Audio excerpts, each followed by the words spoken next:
Welcome to the show, Gearheads. We just watched the Formula One Grand Prix at Imola. I'm Emilia'd out. The Emilia-Romagna Grand Prix. And we watched Max Verstappen win the race ahead of Lewis Hamilton. How exciting is that? And to say that Max won a race and someone else besides a Mercedes won a race. I know. I'm sort of torn between the fact that it was a great victory, but the guy who came second crashed. Yeah, crashed and made a giant mistake of his own accord. Well, this is Jon Massengale sitting in the studio in Austin with Jonathan Green and Les Kiser. And we also have via Zoom Mr. Bob Varsha and Dave O'Neill. Gentlemen, Bob, let's start with you. What did you think of the race overall? Well, we said before it started that anything could happen. It would be wild and woolly, and it certainly was that. I was struck by how many mistakes we saw from very, very dependable drivers normally, thinking about guys like Lewis Hamilton and Sergio Perez and on and on and on. Kimi Räikkönen and Max Verstappen, the winner of the race, practically had the car swapping ends on him just before the critical restart after the long red flag. So, well, I think there was a little bit of something for everyone in that race, and there's going to be a lot to talk about in the next 2 weeks before Portugal. Jonathan, I was talking about the rain, and we were at the beginning of the race looking at the rain. I said, I want this rain to stop. And you don't ever hear us saying that in Formula One. I wanted it to stop because I wanted to see Max and Lewis and Lando and Charles Leclerc. I wanted to see the hard racing that we actually did get to see. Yeah, and Bob's right. I mean, you saw those guys right on the ragged edge because of the track, the conditions, and therefore the ensuing mistakes. And we really did see the guys having to really push themselves to their limits, and that's why it's even more so that I think Lando is the driver of the day. Well, the Speed City F1 post-race show on SiriusXM is brought to you by CrowdStrike. Use the cloud to secure your team in the office, at the track, or anywhere with CrowdStrike at crowdstrike.com/anywhere. Well, there's so much to talk about in this race. I mean, we had a long delay with the red flag after a huge crash with George Russell and Valtteri Bottas. It looked like George Russell was all him. Yeah, I want to get Dave's input on that one. Yeah, what do you think, Dave? Well, I blinked and I kind of missed it, and then I saw Russell running up to Bottas just to see if he was okay, from the bit I saw, and then he was obviously not quite asking that question. Yeah, Bottas told him he was still number one. Yeah. I have to say, I think Bottas was in front. Russell went for the move, which he can do, but he also did put his two right feet on the grass, and I think that's the bit that made the big mistake, in my opinion. Anyway, I'm with Dave. Yep, I agree. Yeah, you're not going to put your right wheel under the wet grass and get away with that. But yeah, that was a big part of the race because we sat there and waited for that. But really, a great race from Checo up until his mistake, where walk us through that, Jonathan. When Checo Perez, ended up making that mistake and passing into the safety car. And very rare, as again Bob said, especially with somebody of his experience and trying to bet himself in, did everything right yesterday, and even the mighty do fall. And I feel for Perez because it was his first front row start. He had a chance to really kind of cement himself into that team and get the whole of Milton Keynes behind him, but it didn't happen. Mm-hmm. Well, let's go back to the start of the race because Max had a fantastic start. He immediately went around Perez. He winged it. And went around Hamilton. I mean, it was immediately that he was in the race, in the lead of the race. And, of course, Hamilton and Max were wheel to wheel, which is what we've been waiting on for years now, wheel to wheel. And then really Hamilton made a mistake and tried to go too far and paid the price.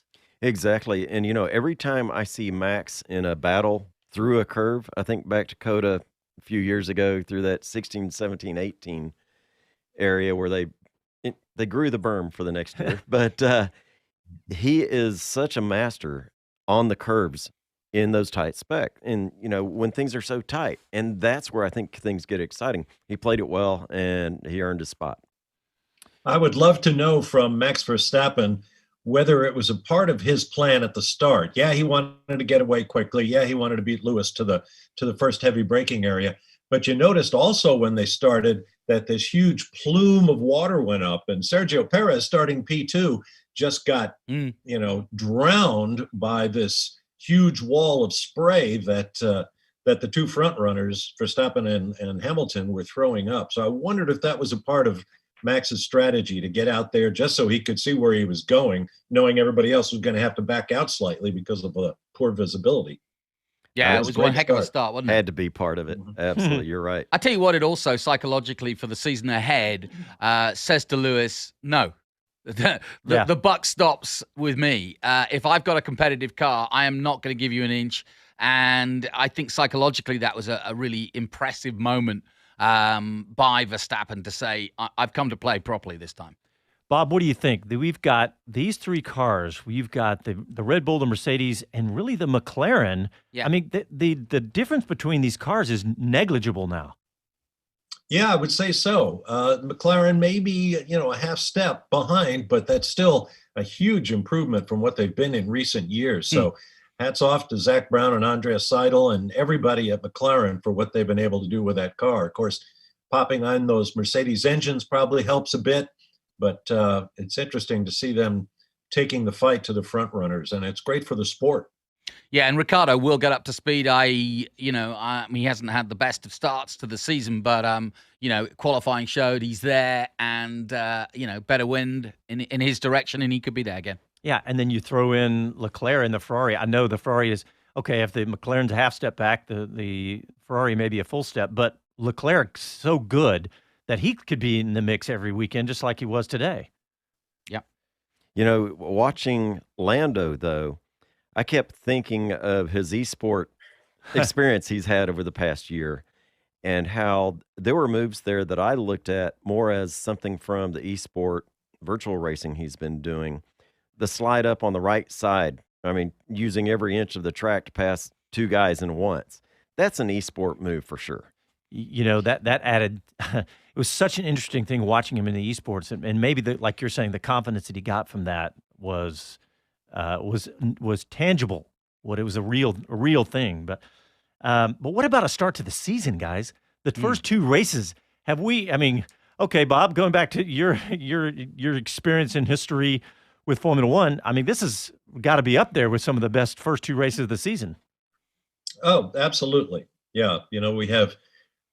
It's directly the result, I think, the fact that we don't have one dominant team anymore. Yeah, Mercedes is probably still a half step ahead of everybody, but given the strength of the driver lineups and even the racetracks we're going to and the various conditions that we're facing and the new rules regarding things like aerodynamics and the lack of testing really kind of throws everything into a hat. And this is what I assumed they were going for, the rules makers, when they put these rules in place, was to give everybody a lot of questions and a lot of scrambling to do at the start of the race. And we've seen that through two races. Portugal is going to be really interesting again. We were talking pre-show about the rake and how Red Bull had taken advantage of the rules, and Aston Martin were complaining, and, Christian Horner saying, well, that's not going to go very far. You change the rules, you change the rules. If you design a car, you've got to change around those designs. But what's made it good is it's just brought the field closer together. And, yeah, we have a fantastically competitive start to the year. It's brilliant. Dave O'Neill, what do you think about what I was saying about the three teams at the top, about how basically just negligible between those? You agree with that, or? Yeah, I mean, I think there's a couple of things to take into point. Really, is what's the new midfield, and then as we've talked about, is as Bob alluded to, is who's half a step back, who's half a step forward, and I think those steps are now quarters.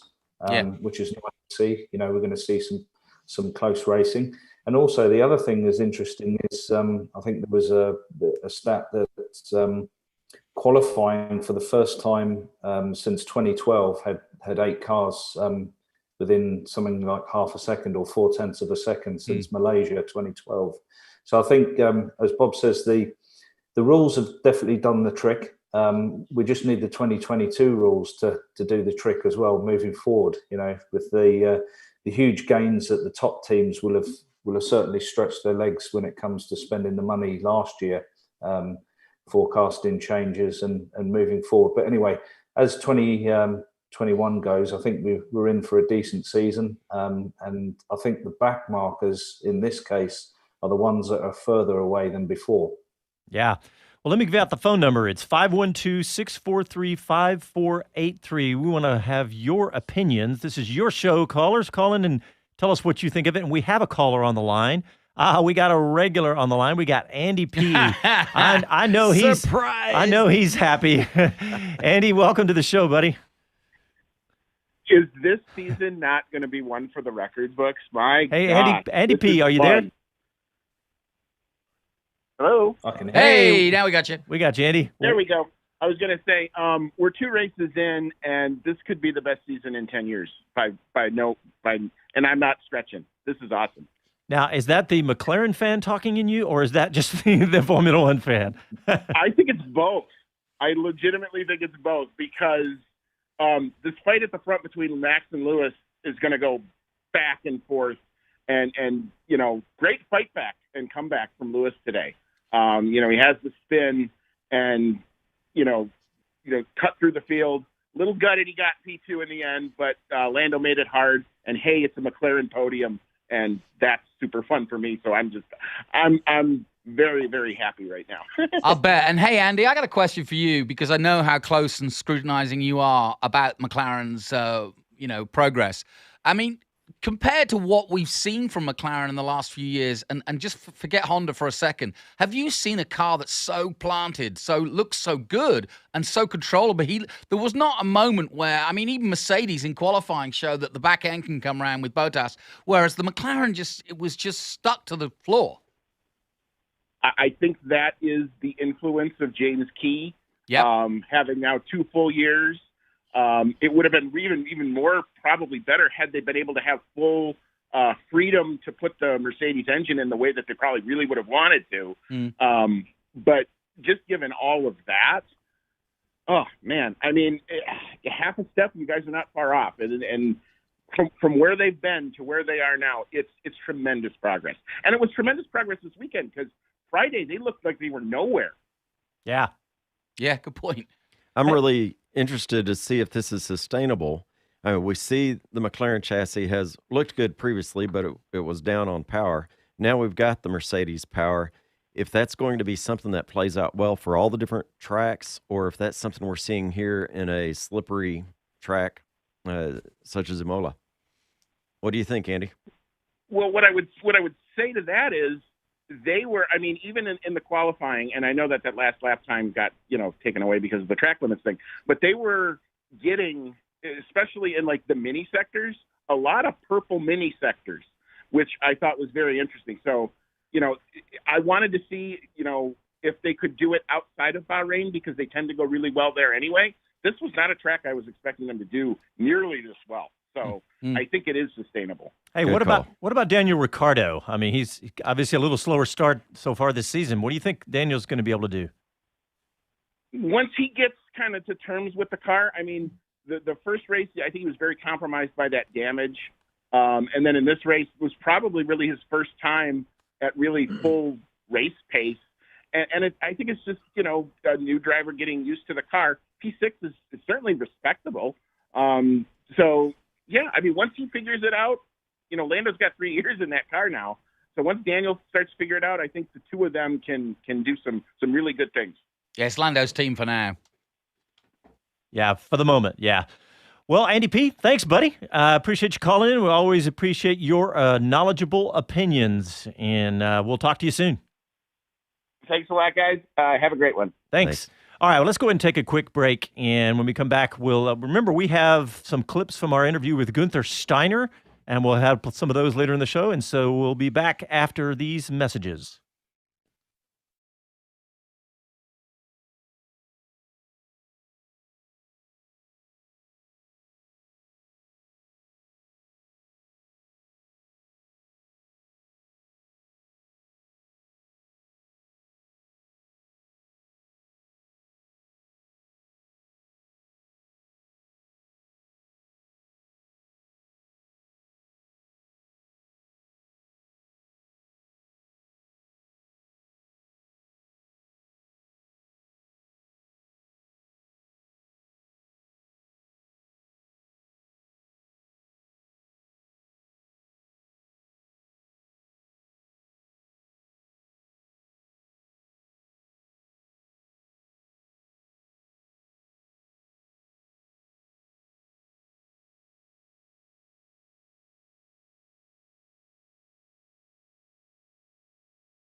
Hi, this is Max Verstappen, and you're listening to Speed City.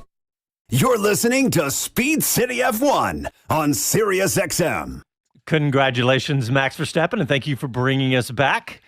I want to go straight to Bob Varsha. I have two questions for you. First, Bob, can't remember who picked Max Verstappen in our little pre-show pool to win. Who was that? I can see by the smile on your face. He does recall that.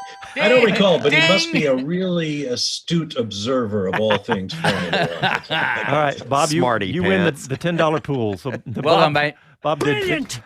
That would be the most I've ever wanted a pool. But on a I am in an IndyCar pool this afternoon, so go get him Roman Grosjean from Saturday. Oh, yeah, man. Good call. Absolutely. But Bob, one thing I wanted to mention, we talked at Bahrain pretty extensively about this idea of a passing of the torch. Was it smart for Renault Alpine to bring in Fernando Alonso despite his long break? Was it smart for Aston Martin to bring in Sebastian Vettel? Mm-hmm. And I think it's interesting. Granted, the data pool is very small after two races, but to see Vettel being outperformed by Lance Stroll, his younger teammate, Alonso being comprehensively outperformed by Esteban Ocon, and even Kimi Räikkönen getting it from Antonio Giovinazzi and Daniel Ricciardo, as Jonathan mentioned earlier. It's Team Lando at McLaren now.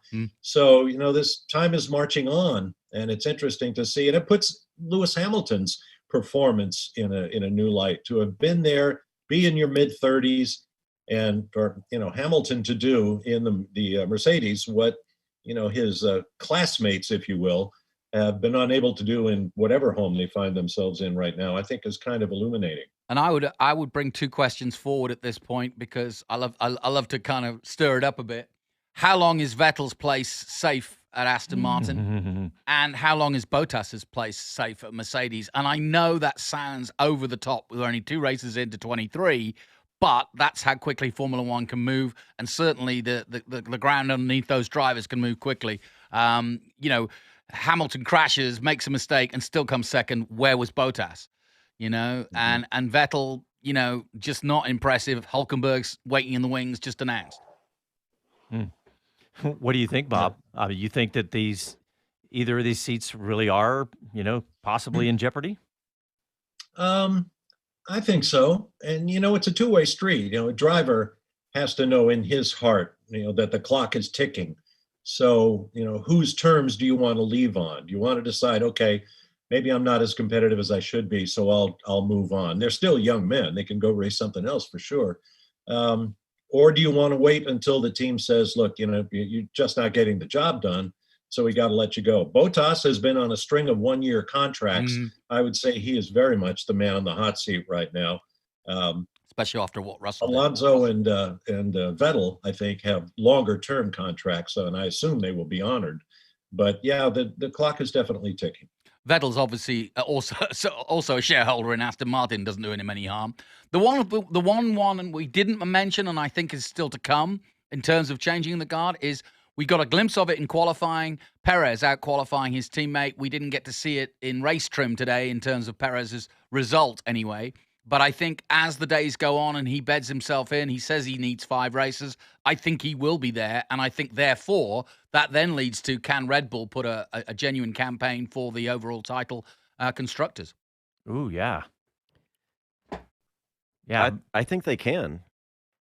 I think with the changes that they've got, as stable as everything was today for them and everything that was going on, except for Checo's, bit squirreliness at times, I think Red Bull is a serious contender this year, back in it, much more so than we've seen in past.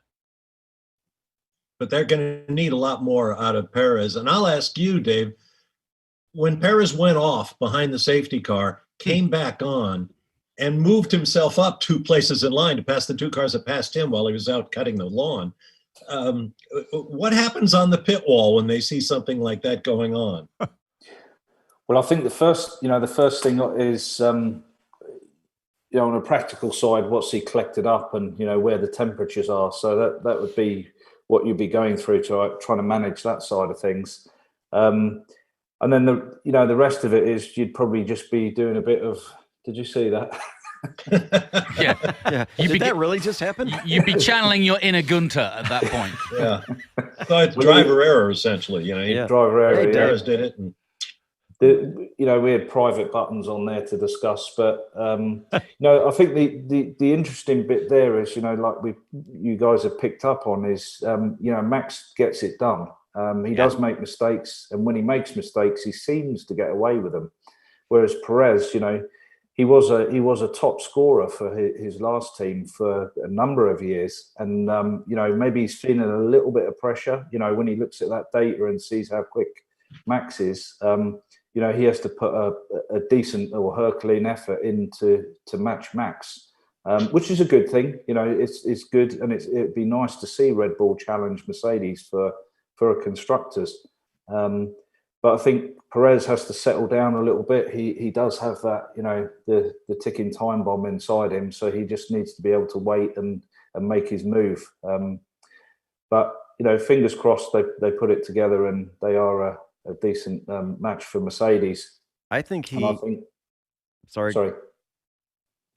I think Perez made a bit of a mistake and got away with backing onto the track. To me, that was an unsafe return to the track surface. And with the group of cars that were coming along right there, I just felt like he got away with it. Glad he did, but still, I kind of felt like the track stewards, safety directors overlooked that. What do you think, Dave?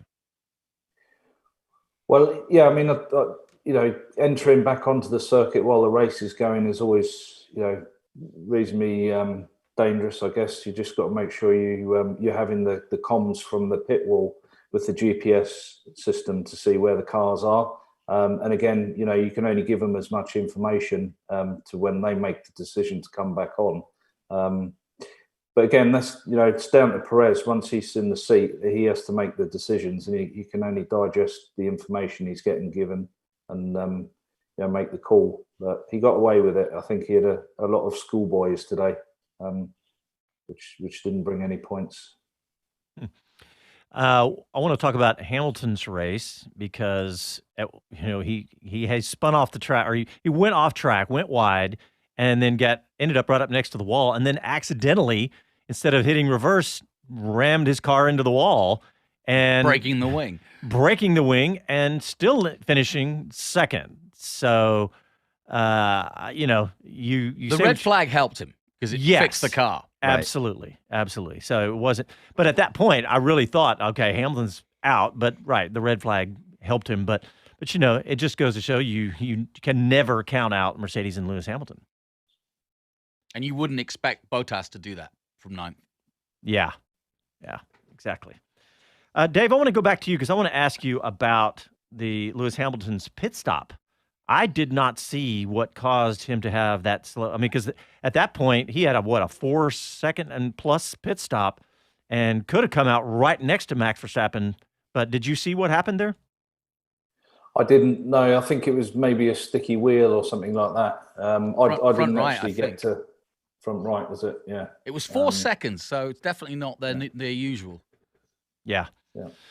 He also go ahead. He had to wait. I mean, there was traffic in the pit lane that slowed him up too. Yep, good point. The Haas F1 team had a victory today. Both cars finished the race today, so I saw them tweet that right at the end of the race. And first you must finish. That was a cheap shot. That was a little bit of a cheap shot. We're not making any friends today. From must have spin to first you must finish. Look, man, you're not going to find any bigger fans of the Haas F1 team than us. But that's look, Hassanine. That was. Well, I mean, it brings up another point, which is that despite all of the chaos and carnage we saw out there, we only lost 4 cars out of the race. Yeah. 2 of them in the one big incident with Bottas and Russell, and then they called in Vettel at the end of the race because his transmission was going squirrely. So in terms of on track action, everybody did a great job just to keep the cars on the island despite all the spinning and all that other stuff. So it was well done. Well, speaking of Gunther Steiner, we did get to catch up with him this week, and we've got some clips from that interview. We're going to put the whole interview up on our YouTube and SoundCloud and stuff, but we got a couple of clips here. And I think I want to play this clip he's talking about the changes coming into this season. And this is a good one for the producer of this clip is Gunther on the changes. And we caught up with him like on Thursday of this week. So let's hear from Gunther Steiner. No, hello to everybody to start off with. We didn't spend the tokens because we buy the suspension from Ferrari and it stayed the same as last year. So there were no tokens spent on that one.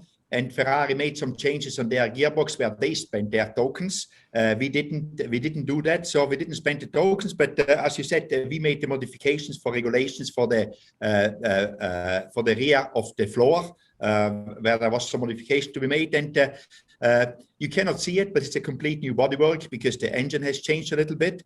So we needed to address the bodywork, the radiators a little bit, but nothing really big. But otherwise, we haven't done a lot of development, as I always said, because last year with the pandemic coming in, it put us in a bad place. We got out of it, and we are in a good place again, but we lost time in development. And the only thing you cannot buy is time. So we didn't have time to develop anything, and therefore... Yeah, I got to ask you, Dave. Wily old fox, Gene and Gunter, or fool's parade that 2021 is going nowhere already. I'm in the premium camp on this one. I actually think what they're doing is actually very smart. What's your take on these decisions to sort of not make any changes, not spend tokens, not really develop the car? I kind of agree with what they've done. It's kind of what they had to do, really, was to gather everything together. They got the 5-year for the Concord agreement. They've put a business plan together. They've managed to scoop the money together to get going. Gone back to Gene, I guess, and asked him if he'd help out. TV money has come in. So I think they've done a good job keeping it together, kept a load of people in work. Managed to do a deal with Ferrari, and I think they need to get their ducks in line for 2022. And this year might be a little bit painful, but they're still there, and they're getting ready for 2022. It would be my take on it. Well, this is kind of unprecedented. You don't see it very often, but look, we do need to squeeze in a break. I want to talk more about this, and we got some more clips from Gunther too after the break. So let's do that now. You're listening to Speed City live from Austin, Texas. Back after a quick break.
Hi, this is Jay Leno from JayLenosGarage.com, and you're listening to Speed City.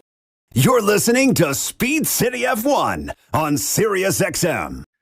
All right, when we went right before the break, Dave O'Neill, former Haas F1 team manager, was talking about the decision of Günther Steiner and Gene Haas to do what they've done and sacrifice the season. And here in the United States, that, we don't really, in many other sports, we don't see that. And we're like, wait a minute, what the heck are you doing? Why are we sacrificing this?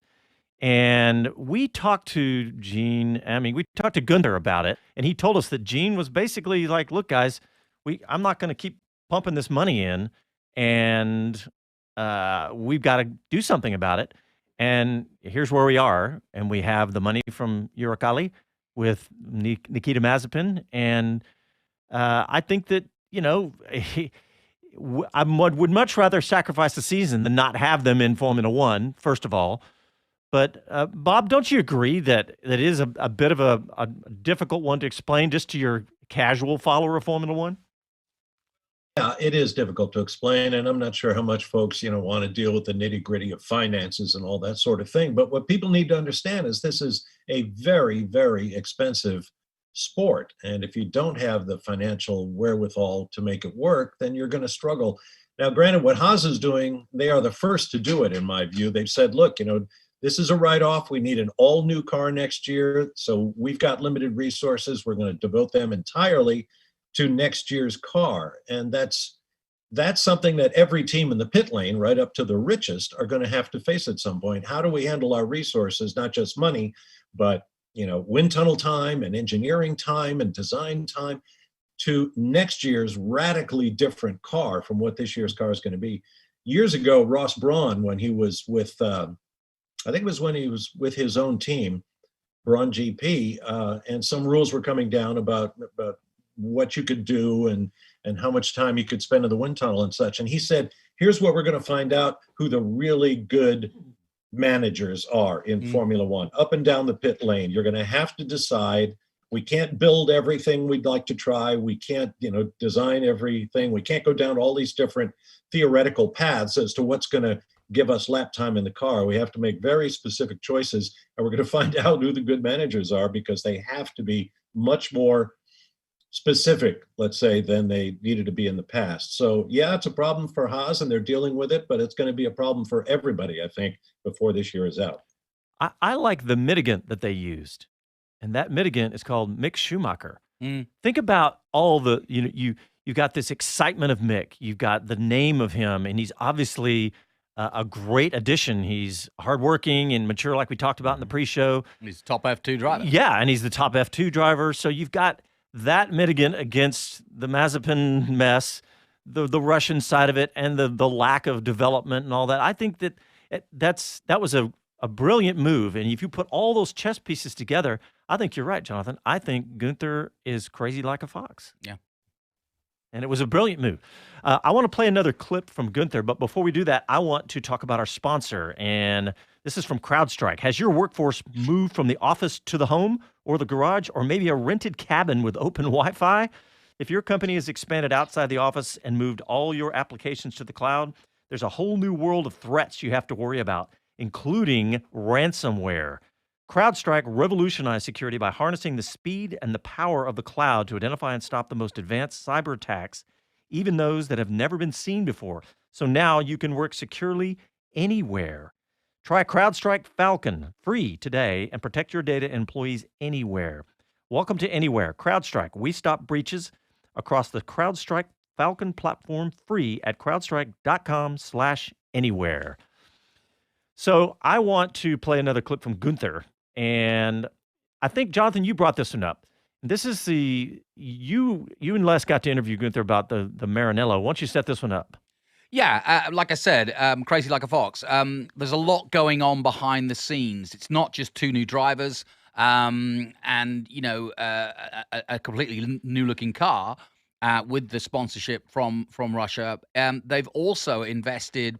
They haven't changed their relationship with Dallara. They've just started to build a facility which could house up to 80 people, right literally outside Maranello. And they've also got key staff from Maranello because, and it goes back to what Bob was saying, Ferrari have already started to realize that they can't keep all the staff they've got, and they've actually handed, effectively on a plate, some of their good guys to Haas, which will pay dividends because Haas can develop things for them. One of them is a chassis guy, which is where they were struggling anyway in the last couple of years. So, yeah, I asked Gunter just about what was going on behind the scenes in terms of sort of long term.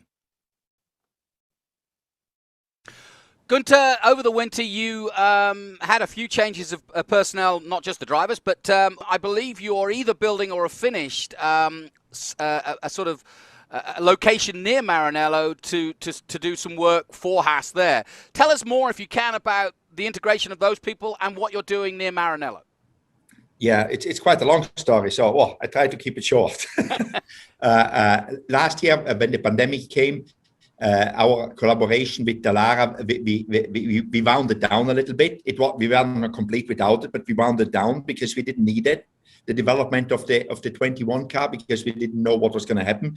So now I would say about 70% of the people we had at Dallara are replaced now people which came from Ferrari and our own people.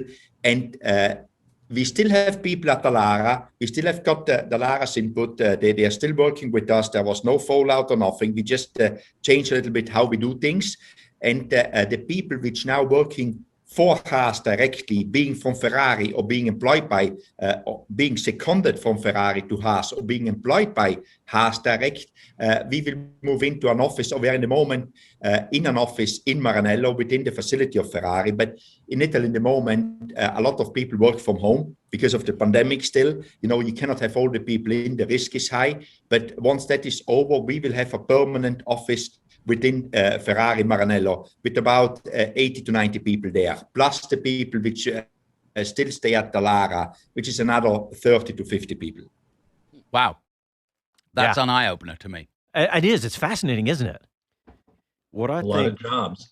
Yeah. What I think is interesting is how they are obviously kind of, that partnership and that relationship is obviously strengthening. Yeah, I thought the Alfa Romeo thing might pull it apart, but it hasn't. Yeah. And just the fact that that's happening, and now I'm curious about, okay, this is what we know is happening, but what don't we know is happening? How much is being shared between the two groups and reciprocating back and forth? Yes, we've got those budget separations between those two teams, but who's to say they're not trading items without spending budget money? I couldn't agree more. And they flatly said they're not developing the 21 car. Well, what are Ferrari going to ask them to help them with? Yeah. What do you think, Dave? I mean, it wasn't that long ago you were in those garages. What do you think about that relationship? Yeah, it's actually pretty separate, to be perfectly honest. Any trade of information is done through an email server. So any of the emails that go between Ferrari and Haas have to go through, That's cool. if you like, a sieve, which the FIA look at. So those sort of things were done properly from the start, and you can't get away from having a chat in the pit lane, but most of the things are or a beer down the pub. Or beer down the pub, yeah. That's the most likely source of a leak right there. Yeah.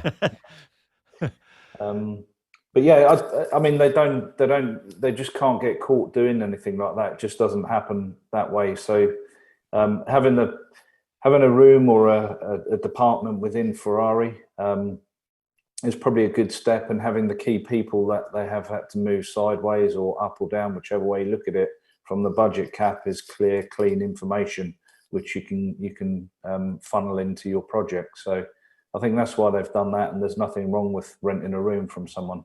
So that blows the conspiracy theory. Darn it. There goes your theories, Les. Your black helicopter theories. There you go. Hey, I don't think we talked about it, but Lando Norris was chosen as driver of the day. I can't argue with that. Nah. Yeah. What a comeback, too, after being gutted after going over the line in qualifying. So, you know what, guys? We just have about a minute. Oh, just literally a minute left. Bob Varsha, I want to get your take on next race, 2 weeks, Portugal. What do you think of there? I think it's going to be terrific. It'll be another, very different kind of track. probably more like Imola than Bahrain, certainly. And it'll be interesting to see. Another track Formula One hadn't been to enough for guys to have really deep setup notebooks and so forth. So, yeah, I think it'll be exciting. Jonathan, have you been there? Yeah, many times with bikes. And as Bob says, it's much more like what we just saw. It's uphill, down dale, a lot of blind crests. It's a really interesting circuit, Portimao. And I think, it should lead to some really good racing. And given what we've just seen in the last 2 races, I think it'll be a cracker. I keep waiting for you to say, no, I haven't been to a circuit, but I don't think I've been there yet. All right, guys, well, we are out of time. Thanks, everybody, for tuning in today. Thanks, Bob Varsha, Dave O'Neill. Thanks for our callers. And, of course, we'll have a regular show every Sunday night. Go to our website, speedcitybroadcast.com, find out how to listen to that. And we'll be back in the Formula One action in a couple of weeks at Portugal. Thanks, everybody. Talk to you soon. Happy trails. Ciao, y'all.